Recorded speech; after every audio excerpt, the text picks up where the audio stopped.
Di ako perpektong kapatid, pero mahal na mahal ko ang mga kapatid ko. Sana mag-ingat kayo palagi.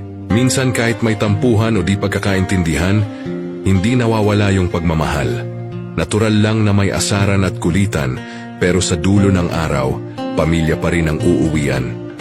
Walang kapantay ang saya kapag buo at masaya ang magkakapatid. Alam ko hindi ko laging naipapakita o nasasabi, pero mahalaga kayo sa akin. Lalo na ngayong tumatanda na tayo, mas naiintindihan ko na kung gaano kahalaga ang bawat isa. Gusto ko lang kayong alagaan kahit sa simpleng paalala.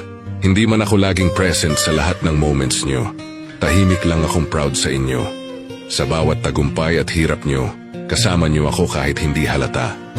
Ang pagmamalasakit ko, hindi man madaldal, pero totoo. Kaya please mag-iingat kayo palagi. Sa panahon ngayon, health and safety dapat ang inuuna. Walang mas mahalaga kundi ang kaligtasan ng mga taong mahal natin. Sa lahat ng may kapatid, yakapin nyo sila habang may pagkakataon pa. Sabi nga nila, hindi natin alam kung kailan ang huling beses na makakasama sila. Gawin nating makabuluhan bawat sandali.